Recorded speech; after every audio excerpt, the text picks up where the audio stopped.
Hi everyone, it's Danielle with Northlawn Flower Farm, and today I want to share with you how to create a wrapped market bouquet. And this is really a wonderful design to create when you're in a pinch and you don't have too much time, because you can just gather all kinds of flowers from around the garden and wrap them up and give them as a gift to a friend. This type of bouquet should only take about 5 minutes to create once we have all the flowers picked and conditioned. So let's just walk through the whole process together. So you can see I'm out here in the garden gathering all different kinds of ingredients. I'm using as my focal flower mainly the Pro-Cut sunflowers, and as a secondary focal flower I'm gathering some big leaf hydrangeas.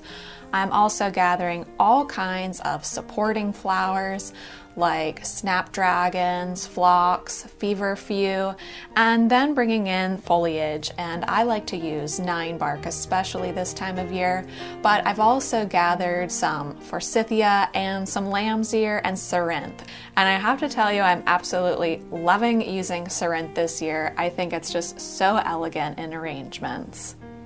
So as always, I'm here harvesting in the evening. I condition the flowers in a cool, dark place in their original bucket of water overnight.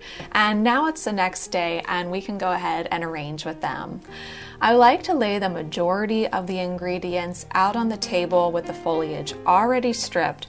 The only flowers that I'm leaving in the bucket are those that are very hard to hydrate and really need to stay in water for as long as possible. Mainly in this situation, that's the hydrangea and the cerinthe. So now we can go ahead and get started on this bouquet. So I want to start this arrangement with a really strong stemmed focal flower. So here I'm using the Pro-Cut plum sunflower. And do you see the size of this sunflower? I find it absolutely perfect for arranging. And in order to get your Pro-Cuts to be this size, you want to go ahead and plant them at 6 by 6 inch spacing. So all we're going to do from here on in is add ingredients at a 25-degree angle. It doesn't really matter which ingredient you add when, just try to go for an even distribution of the ingredients throughout the whole arrangement. So I'll add a few things. I'll add a spike of apple blossom snapdragon, then some foliage of forsythia. For a nice airy accent, I'll add in that dara, and then for a different type of foliage, I'll bring in that lamb's ear.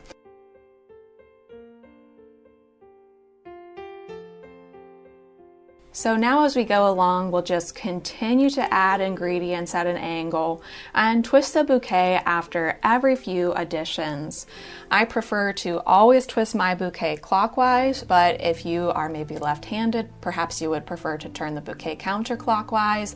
Either way, just continue in the same motion so that you don't get all tangled up.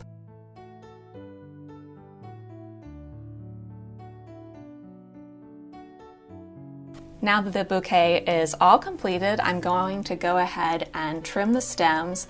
I like to still keep my stems pretty long, so I'm going for about 20 inches. Now we're going to go ahead and secure all the stems together with a rubber band.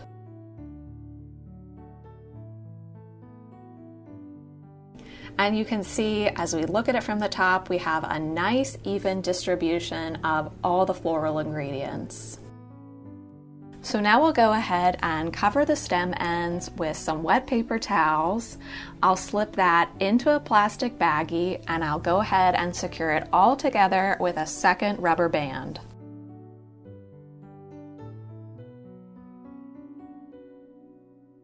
So now we can go ahead and wrap this bouquet. So we'll just lay the bouquet down on the craft paper.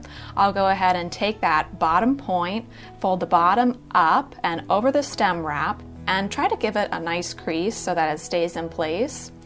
Then I'll take the left side of the craft paper over to the center, then the right side over to the center, and then I'll secure the whole thing in place with a nice piece of yarn. But you could also use twine or ribbon, whatever your heart desires, or in my case, I just tend to use whatever I have on hand. Well, here it is all finished, and I can't wait to drop this off at my customer's house this morning. I want to wish you all a great day out in your gardens, and I hope to see you back here in my garden sometime soon. Until next time, happy gardening. Bye!